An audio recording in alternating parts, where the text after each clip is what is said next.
Voilà, troisième partie de notre émission Territoire Sénat avec les titres de l'actualité parlementaire et politique ce matin. Rebonjour Saveria. Bonjour à tous. La prochaine grande réforme du gouvernement est-elle vraiment financée? Non, pour les sénateurs, il manque 500 millions d'euros pour la loi d'orientation sur les mobilités, ce qui fait craindre de nouvelles taxes, notamment sur les radars. Le manque de transparence de Parcoursup inquiète le défenseur des droits. Jacques Toubon réclame plus de transparence des critères de sélection post-bac. Objectif, assurer une égalité de traitement entre les candidats. La protection de l'enfance est-elle l'oubliée des politiques publiques alors qu'Emmanuel Macron vient de nommer un secrétaire d'État sur la question? Un sénateur, Xavier Iacovelli, s'inquiète. Il est mon invité ce matin. La prochaine grande réforme du gouvernement est-elle vraiment financée? Non, pour les sénateurs, il manque 500 millions d'euros pour la loi d'orientation sur les mobilités. À l'instant, sur ce plateau, Elisabeth Borne, la ministre des Transports, s'est voulue rassurante. Explication, Cécile Sixou. C'est un texte qui arrive mi-mars au Sénat et pour le moment, le gouvernement ne sait pas comment il va financer la loi mobilité. C'est en tout cas ce que dénonce Hervé Maurey, le président de la commission de l'aménagement du territoire et du développement durable au Sénat. Après l'abandon de la taxe poids lourd décidé suite au mouvement des Gilets jaunes, il manquerait 500 millions d'euros par an. La ministre reconnaît elle-même que les 500 millions dont on a besoin chaque année pour réaliser ce plan, ils n'y sont pas. Je trouve ça incroyable qu'on arrive avec une réforme en reconnaissant qu'elle n'est pas financée et qu'on verra plus tard comment elle sera financée. Hier, Elisabeth Borne, la ministre des Transports auditionnée au Sénat, a dit vouloir attendre la fin du grand débat, d'où ressortiront des mesures fiscales. Le financement de la loi pourra alors être intégré plus tard au moment de la discussion du budget. Je rappelle qu'il s'agit d'une loi de programmation et qu'aucune des lois de programmation, par exemple la loi de programmation militaire, n'est une loi de finances et n'a donc vocation à intégrer des mesures fiscales ou budgétaires. Mais selon Hervé Maurey, pour financer le projet, le gouvernement aurait un autre plan, utiliser les recettes des radars et des PV. Le sénateur a pu consulter un document de Bercy qui prévoit d'augmenter les recettes de ces amendes de 300 millions à 650 millions d'euros d'ici 2022. Les radars n'ont pas été créés pour générer des recettes pour l'État, mais afin de satisfaire des objectifs de sécurité routière. Si Bercy préempte toutes les fiscalités qui ont un objectif d'intérêt général pour remplir les caisses de l'État, c'est évidemment un problème en matière de sécurité routière, en matière d'écologie. Pour Hervé Maurey, les Français seront heureux d'apprendre que le gouvernement envisage de doubler les amendes pour excès de vitesse, sachant que l'une des cibles principales des Gilets jaunes sont les radars automatiques dégradés à 60% depuis le début du mouvement.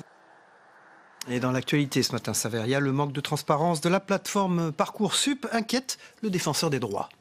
Jacques Toubon réclame plus de transparence des critères de sélection post-bac.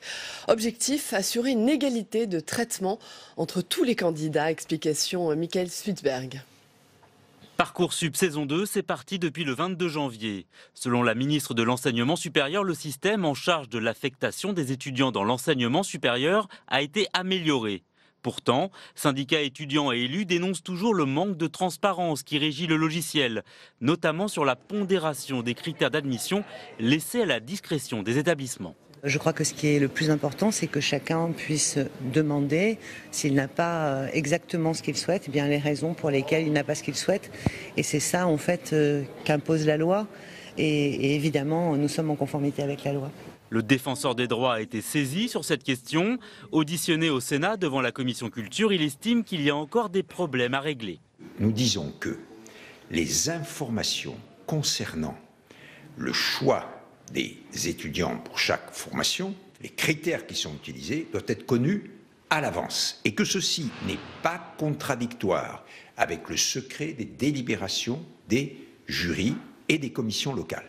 Pour la commission culture, cet avis du défenseur des droits est un soutien et elle espère bien pouvoir apporter de nouvelles améliorations au système Parcoursup. Nous poursuivons bien sûr nos auditions. Nous n'avons pas tout à fait terminé et nous serons extrêmement attentifs à pouvoir améliorer au maximum bien sûr la loi. Et ça, c'est au bénéfice bien sûr de toute notre jeunesse et aussi c'est au bénéfice de la fiabilité du dispositif Parcoursup pour gagner définitivement la confiance de ses utilisateurs. Les étudiants, eux, ont jusqu'au 14 mars pour enregistrer leurs vœux sur la plateforme. Les suites du grand débat national. Emmanuel Macron était dans l'Indre hier à la rencontre des maires ruraux, mais le débat intéresse aussi dans les grandes agglomérations. Nous avons suivi une réunion organisée à Marseille par la sénatrice Samia Ghali. C'est un reportage de Fabien Recker. Il est presque 20h dans le 15e arrondissement de Marseille. À l'initiative de la sénatrice socialiste Samia Ghali, les habitants des quartiers nord sont venus se prêter au jeu du grand débat. Pour moi, c'était important que la population réponde à ce message de débat national, mais local. C'est eux qui ont la parole. Moi, je vais faire juste le chef d'orchestre, je leur donne la parole, mais c'est eux qui vont s'exprimer. Pour ces Marseillais, restés à l'écart du mouvement des Gilets jaunes, l'exercice est inédit, mais la salle est comble, 200 personnes ont répondu présent. À mon avis, il faut que ce soit cadré, parce que quand il y a beaucoup de monde comme ça peut partir dans tous les sens, et j'espère que ce sera cadré. Si l'intitulé du débat est national, ce sont bien les enjeux locaux qui libèrent la parole. Ce soir, pas question d'ISF ni de référendum, mais plutôt de transport, de pollution et surtout de logement, dans une ville encore traumatisée par le drame de la rue d'Aubagne. On a perdu 8 vies, on espère qu'ils ne sont pas partis pour rien, parce que malheureusement, ce n'est pas la première fois que des personnes décèdent à Marseille à cause des logements insalubres, mais malheureusement, il en a fallu 8, et un aussi gros scandale que ça pour que tout le monde s'en rende compte. Autre sujet incontournable à Marseille, la vétusté des écoles primaires dans certains quartiers. Je suis parent d'élèves, je sais de quoi je parle. J'invite tous les responsables en haut de venir nous rencontrer dans les écoles, de venir manger dans nos cantines, de venir tirer la chasse dans nos écoles. Après plus de 3h30 d'échanges, les rangs du fond se vident doucement, mais les participants sont satisfaits. Tout le monde a très bien parlé, tout le monde s'est exprimé surtout librement. Les gens des cités sont présents et s'intéressent à la vie de notre pays. Le débat touche à sa fin et comme vous avez pu constater, les gens ont apprécié ce débat, ils y ont participé, ils auront essayé de faire passer le maximum de messages. C'est vrai qu'on aurait pu faire un débat qui dure encore beaucoup plus longtemps. La sénatrice en appelle désormais à Emmanuel Macron. Elle lui demande de venir débattre avec les Marseillais. Voilà l'interview politique dans un instant avec le face-à-face. À tout de suite. Face-à-face avec Xavier Iacovelli. Bonjour. Bonjour. Vous êtes membre du Parti Socialiste, vous êtes sénateur de Hauts-de-Seine. Merci d'être là. Merci. Bonjour Xavier Iacovelli. Un angle mort des politiques publiques. C'est comme ça que Laurence Rossignol, qui est l'ancienne ministre des Familles, qualifie la protection de l'enfance. Est-ce que vous faites le même constat ? Le constat, il est fait depuis longtemps. Effectivement, Laurence Rossignol, lorsqu'elle a pris son ministère, avait fait le bon constat. Et on a vu que malgré tout, malgré une politique volontariste de Laurence Rossignol à partir de 2016, notamment avec sa loi, rien n'a changé dans les départements. Et moi, j'en ai fait le constat. Moi, je n'étais pas issu de ce milieu. Je n'avais pas dans mon entourage d'enfants ou de familles qui étaient en lien avec la protection de l'enfance. Mais j'ai fait le constat sur le terrain. En fait, en étant sénateur, lors du plan Grand Froid de l'année dernière, j'ai fait le tour des gymnases et je me suis rendu compte qu'il y avait des jeunes majeurs issus de l'ASE et en guise de cadeau de 18 ans, on leur donnait, on les laissait, l'aide sociale en enfance. En guise de cadeau pour leurs 18 ans, en fait, on les laissait dans la rue, sans aide, sans soutien. Et donc, moi, j'ai été alerté par les travailleurs sociaux aussi sur leurs conditions de travail. Et la dégradation en fait de l'aide sociale à l'enfance. Et donc c'est à partir de ce moment-là où je me suis saisi de cette question. Juste un chiffre pour qu'on comprenne bien l'enjeu de cette question. 300 000 enfants sont confiés à l'aide sociale à l'enfance pour des cas de violence ou de négligence. 300 000 enfants, c'est énorme. Oui, mais c'est énorme, mais c'est une photographie au 31 décembre. Donc c'est-à-dire qu'on n'a pas le flux de l'année. Donc on pense même que c'est beaucoup plus important.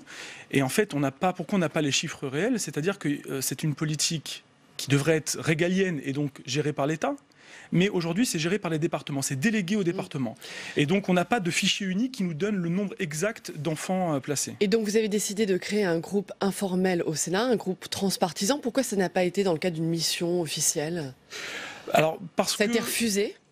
Par la majorité sénatoriale? Non, pas par la majorité sénatoriale. Moi, j'avais sollicité mon groupe, effectivement, dans le cadre du droit de tirage annuel, puisqu'on a le droit à un seul droit de tirage dans l'année. Donc, j'avais sollicité mon groupe.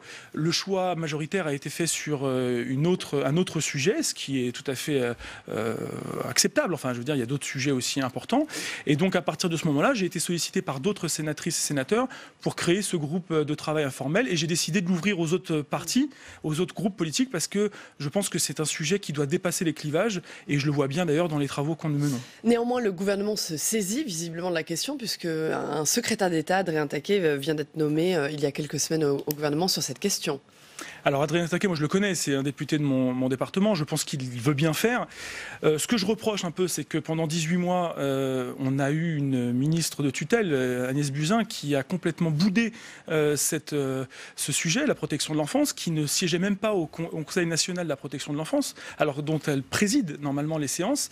Et il aura fallu en fait un reportage choc sur France 3 de Sylvain Louvet, et un appel, soi-disant un appel de la Première Dame, pour que le gouvernement décide enfin de nommer un secrétaire d'État. Il est trop tard, ça arrive beaucoup trop tard. Non, il n'est jamais trop tard pour agir en politique. Donc je pense qu'il n'est pas trop tard. Moi, ma crainte, c'est qu'aujourd'hui, Adrien Taquet n'a ni le périmètre d'action nécessaire, ni les moyens financiers pour agir. Et je vois bien qu'il ne veut pas rentrer en conflit avec les départements, alors qu'on sait bien que le dysfonctionnement aujourd'hui, c'est pas dû au département, mais c'est dû à la décentralisation de cette politique qui devrait être égalienne. Voilà. Ce qu'on ne comprend pas, c'est qu'on dépense chaque année, les chiffres sont effarants, on dépense chaque année 7 milliards d'euros pour la protection de l'enfance. Et pourtant, le système français concentre toutes les critiques. Qu'est-ce qui ne marche pas? Vous savez, je vais vous donner un exemple, encore une fois, sur les contrats jeunes majeurs, qui, de la loi de 2016, permettait justement d'accompagner les enfants qui ont été placés pendant plusieurs années dans un contrat jusqu'à la fin d'un diplôme. Parce que quand même, il faut rappeler ce chiffre aussi important, 70% des enfants qui sortent de l'ASE sont sans diplôme. 40% des SDF de moins de 30 ans sortent de l'ASE. Donc il y a un vrai constat aussi d'échec de cette politique de soutien à l'enfance. Qu'est-ce qui ne fonctionne pas? Lorsqu'on a des enfants qui sont placés pendant 18 ans, 18 ans, ça coûte à peu près 1 million à la collectivité, le placement. C'est un investissement. L'État, enfin les départements et donc la collectivité investit sur ces enfants. Et on se dit à 18 ans, on les laisse dans la rue. Et donc en fait, qu'est-ce que ça fait? Ça reprovoque encore des situations sociales compliquées, soit dans la prostitution, soit dans la délinquance, soit dans la rue. Et malheureusement, on voit aussi qu'un certain nombre de terroristes français sortent de l'ASE. Je pense notamment aux frères Kouachi ou à Koulibaly. Donc on voit bien qu'il y a un souci dont il faut se saisir sur l'accompagnement au-delà des 18 ans des enfants. Et ça, c'est à mon avis l'État aussi de prendre ses responsabilités. Xavier Eccovelli, dans un tout autre sujet, dans le reste de l'actualité, il y a bien sûr le grand débat national. Emmanuel Macron, on l'a vu, était dans l'Indre hier. Vous avez vous-même organisé des débats, des réunions chez vous, à Suresnes notamment. Comment ça s'est passé? Alors, moi, vous savez, j'ai créé un conseil sénatorial lors de mon élection, tout de suite après mon élection, parce que je pars du principe que moi, je ne voulais pas être un sénateur de palais, et je voulais rester connecté avec le terrain, puisque moi, je suis issu du terrain, je suis un élu local. Et donc, ce conseil sénatorial, il était d'abord à destination des élus, pour m'aider à me nourrir de leur expertise avant de voter les lois. Et j'avais annoncé l'année dernière que je souhaitais l'ouvrir à partir de 2019 aux citoyens. Et puis le grand débat est arrivé, donc du coup j'ai profité effectivement du grand débat public pour ouvrir le conseil sénatorial des Hauts-de-Seine aux citoyens. J'ai fait le premier conseil sénatorial la semaine dernière, samedi, où on a eu 130 personnes à peu près, et donc ça a été une vraie réussite. Et c'est ce que je le dis, moi, en propos introductif, et c'est un peu comme Samia Ghali dont on voyait le reportage tout à l'heure, le but ce n'est pas que nous vendions quelque chose. On n'est pas là pour proposer. En tant que parlementaire, on est là pour faciliter le débat. Et donc, c'est ce que j'ai fait. Et j'ai pris la parole. Je leur ai dit que c'était leur débat et pas le débat des élus. Et donc, ça a été génial. C'est-à-dire qu'ils ont produit, ils ont discuté, ils ont débattu. Ils n'étaient pas tous d'accord. Et en même temps, ça a permis d'avoir un vrai compte-rendu, des propositions qui peuvent être intéressantes, d'autres qui sont parfois un peu farfelues. Mais c'est ça aussi le débat. Et je pense que les Français ont besoin de s'exprimer. Un mot rapidement pour terminer. Vous êtes socialiste. Le Parti socialiste appelle la semaine prochaine, appelle mardi, à un grand rassemblement contre l'antisémitisme. Il a été rejoint par 14 partis politiques. Le PS revient à ses fondamentaux, l'antiracisme, la lutte contre l'antisémitisme. Mais je pense qu'on ne l'a jamais perdu. En fait, c'est dans notre ADN. C'est ce qui fait la force des partis de gauche, c'est qu'on a toujours été aussi sur ces questions-là. Après, moi, je salue l'initiative, effectivement, du Premier secrétaire d'avoir lancé ce rassemblement. Moi, malheureusement, je ne serai pas là parce que j'ai une réunion publique ce jour-là également, mais je pense que c'est une très bonne initiative et que je soutiens complètement. Xavier Iacovelli, sénateur des Hauts-de-Seine, vous avez réclamé une mission d'information sur ce sujet. Où en êtes-vous du combat contre le commerce parallèle du tabac? C'est 3 milliards d'euros de recettes fiscales en moins. C'est en cours. J'attends la décision. J'ai demandé à la présidente des affaires économiques justement de se saisir de ce sujet. Ça sera soit une mission d'information, en tout cas moi je souhaite une mission d'information, une commission d'enquête ou un groupe de travail sous l'égide de la présidence de la commission des affaires économiques. Donc j'attends la réponse du Sénat pour lancer cet autre sujet. Merci beaucoup Xavier Iacovelli, PS, sénateur des Hauts-de-Seine, Saveria. Et nous passons donc à l'agenda, les temps forts la semaine prochaine, mardi. Il faudra suivre à 16h45, bien sûr, la séance de questions d'actualité au gouvernement en direct et en intégralité à suivre sur notre antenne, 16h45. 17h45, un débat sur les relations entre l'État et les sociétés autoroutières, un débat à la demande du groupe centriste au Sénat. Mercredi, autre temps fort, la semaine prochaine, mercredi à 14h30, une proposition de loi, l'examen d'une proposition de loi qui vise à faciliter le désenclavement des territoires. C'est un sujet dont nous parlons beaucoup ici. Un texte présenté par Jacques Mézard, récemment nommé au Conseil constitutionnel, Jean-Claude Requier, et Yvon Collin. Et un documentaire, c'est ça? Voilà. Et avant d'accueillir Quentin Calmet pour son œil un documentaire demain, 21h sur Public Sénat, notre chaîne diffusera L'adieu à Solferino, un formidable documentaire qui revient sur la débâcle du Parti socialiste au lendemain de l'élection d'Emmanuel Macron. Je vous propose tout de suite de voir un extrait. Donc je me retrouve le jour de la décision dans le bureau du président de la République à l'Élysée avec le Premier ministre, ses collaborateurs, le président de la République, ses collaborateurs et mes collaborateurs. Aucune décision n'a été prise ce jour-là. J'ai argumenté comme d'habitude. On ne m'a pas répondu. Le Premier ministre n'a pas dit un mot. Cette réunion est très importante parce que pas parce que le président va décider et trancher. Il va rester dans cette position qui consiste à dire à son ministre du redressement productif, Arnaud Montebourg, oui, tu peux continuer à chercher des solutions de nationalisation provisoire, de retour à la nation, bref, une solution volontariste pour garder Florange et les emplois. Et c'est ça la nouveauté, en réintroduisant dans le jeu le Premier ministre. Mais parce qu'ils pensent tous les deux la même chose. Ils sont tous les deux d'accord sur l'idée qu'il ne faut surtout pas opter pour la solution Montebourg de la nationalisation provisoire. Surtout pas. Voilà, ce soir sur notre antenne. Absolument. Maintenant, Quentin Calmet, dans un instant, avec l'œil 2. Merci d'être là.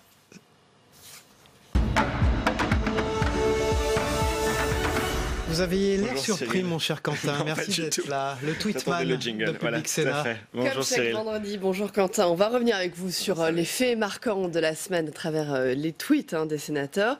Et on commence avec 3 nominations qui ont beaucoup fait parler. Voilà, 3 nouveaux juges constitutionnels à venir au Conseil constitutionnel avec parmi eux 2 anciens sénateurs. Donc vous vous doutez que forcément au Palais du Luxembourg, ça a fait réagir.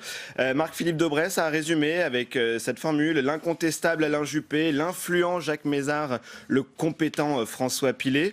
Et de dire avec cette petite ironie, les nominations au Conseil constitutionnel fleurent l'ancien monde. Le moins connu des 3, c'est sans doute François Pillet, l'actuel vice-président de la commission des lois du Sénat. Au Sénat, on ne tarit pas d'éloges à son égard. On a pu voir par exemple Catherine Deroche dire que c'est un homme bien, ou encore Stéphane Piednoir dire que son expertise au Conseil constitutionnel sera précieuse. Ou enfin Dominique Estrosi Sassone rappelait qu'en 2015, il était l'un des co-rapporteurs de la loi Macron à l'époque, et que donc il y avait là un signal encourageant pour le travail parlementaire et l'apport législatif du Sénat dans la fabrique de la loi. Certains sénateurs ont en revanche été beaucoup plus critiques sur ces nominations. Voilà, où sont les femmes, se sont écriés certains d'entre eux. Effectivement, regardez, sur tous les bancs, on a pu lire que certes 3 hommes sont sortants, mais pourquoi les remplacer par 3 hommes? Vive la parité, vive la modernité, vive le nouveau monde avec avec ce smiley colère de la sénatrice Éliane Assassi pour les communistes. Une remarque sur le Nouveau Monde reprise par Sophie Taillé-Polian, qui elle est une sénatrice proche de Benoît Hamon et qui a dit avec humour « ça va disrupter de ouf ». Voilà, il se lâche toujours un peu. Disrupter. Oui, disrupter, ce terme de la Macronie. Quant à nommer une femme, faut pas exagérer, elles auraient pu être majoritaires. Les sages sont comme les anges, ils, elles, n'ont pas de genre, mais restons prudents. Donc voilà, les sénateurs qui ont noté qu'il y avait là une occasion manquée d'avoir une majorité de femmes au Conseil constitutionnel, qui sont actuellement au nombre de 4 sur 9. Et une question qui va revenir dans 3 ans, puisqu'il y aura 2 femmes à remplacer au Conseil constitutionnel. Autre nommé, Quentin, bien sûr, le maire de Bordeaux, Alain Juppé, beaucoup de réactions. Oui, bien sûr. La majorité de droite et du centre a souligné le fait qu'il y avait là l'entrée d'un réformateur, grand-maire de Bordeaux, fondateur avec Jacques Chirac de l'Union de la droite et du centre, et qui saurait protéger nos libertés au Conseil constitutionnel. C'est un message qui est venu de Philippe Bas, le président de la Commission des lois. Une analyse complètement à l'opposé de celle d'Hélène Conway-Mouret, qui, pour les socialistes, a dit « Et si on insistait pour que les membres du Conseil constitue aient un casier judiciaire vierge, court, qui se doit d'être exemplaire pour rester crédible ?» Et pour finir, je vous propose cette réflexion d'un autre socialiste, Rémi Féraud, qui a ironisé en disant « remplacer Jospin par Juppé, c'est finalement un très bon résumé du macronisme », en référence aux espoirs douchés de certains socialistes. Quentin Calvet, pas de tweet de Bordeaux, pardon. Pas de tweet en provenance de Bordeaux?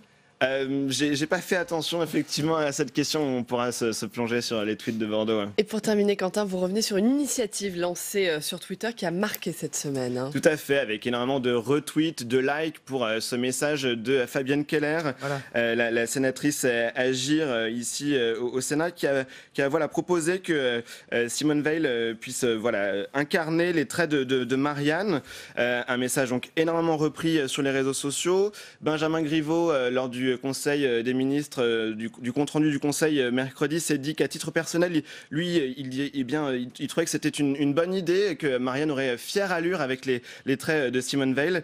Et hier soir, Fabienne Keller a tweeté un autre message pour dire que l'AMF, effectivement, allait se charger de proposer aux maires que cela devienne concret très prochainement. Voilà, une Simone Veil en Marianne. Merci Quentin Calmet, le Tweetman. On passe à la revue de presse et les unes de la presse quotidienne régionale notamment dans un instant. Merci Quentin, au revoir.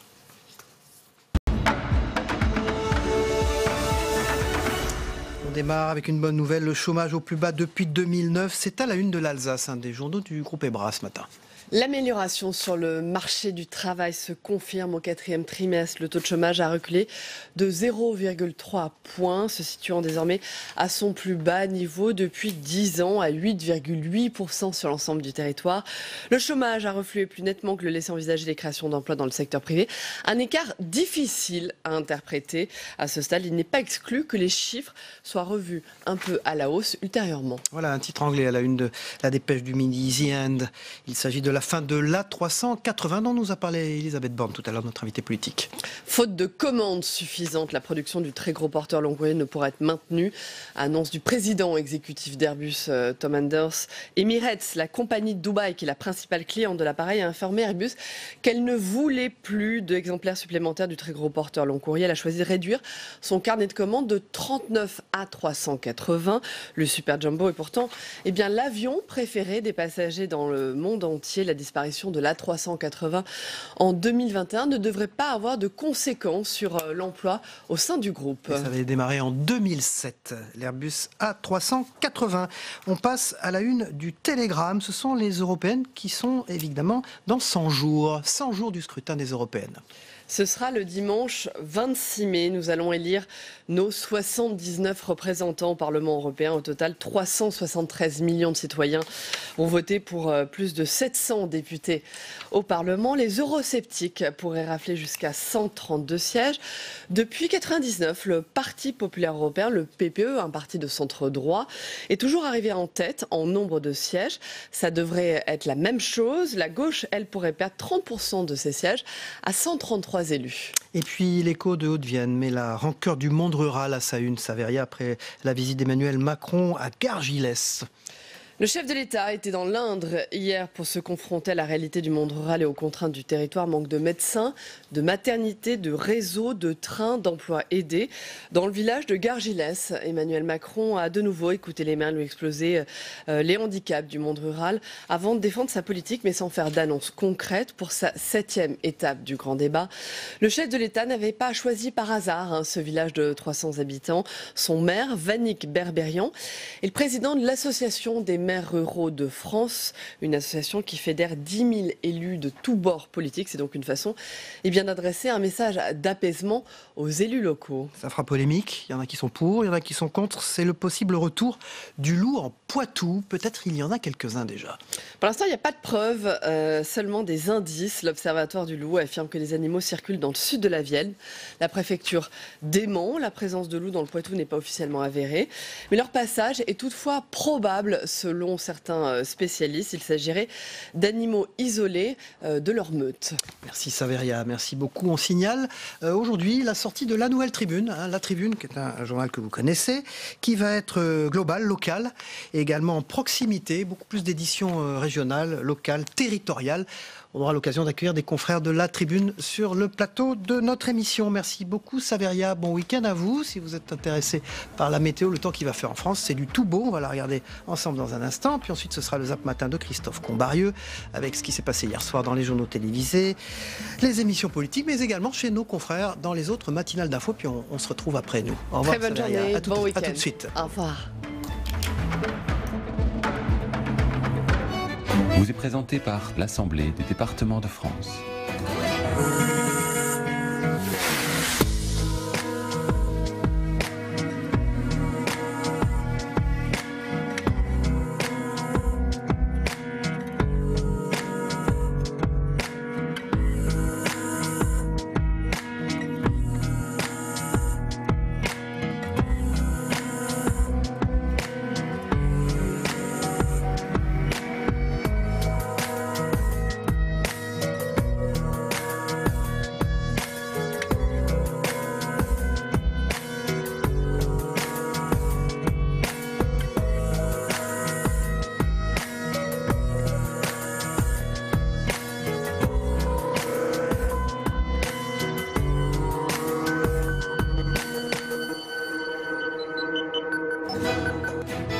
C'était la météo avec l'Assemblée des départements de France.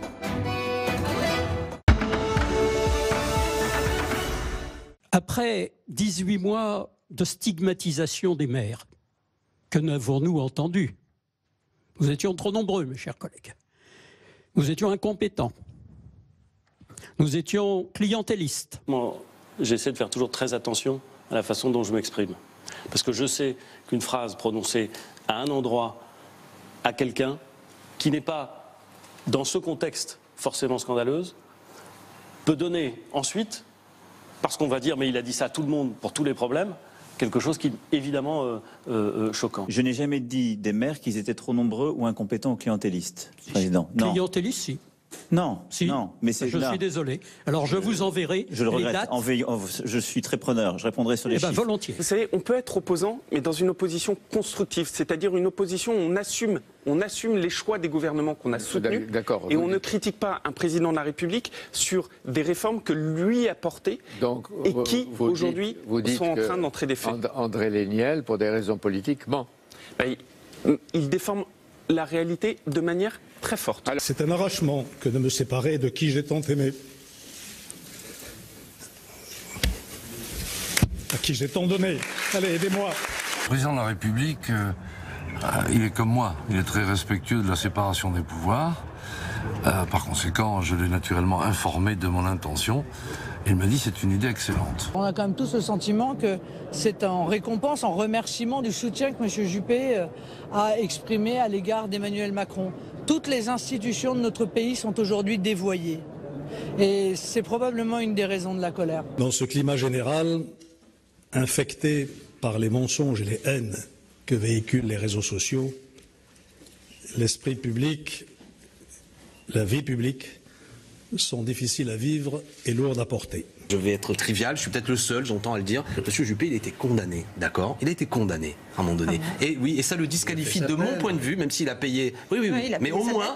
Même si Alain Juppé a toujours l'image d'un homme parfois sec, austère en tout cas, moi qui le connais bien, je sais que c'est quelqu'un d'extrêmement sensible. Vous allez retrouver Nicolas Sarkozy au Conseil constitutionnel, vous êtes content? C'est du bonheur.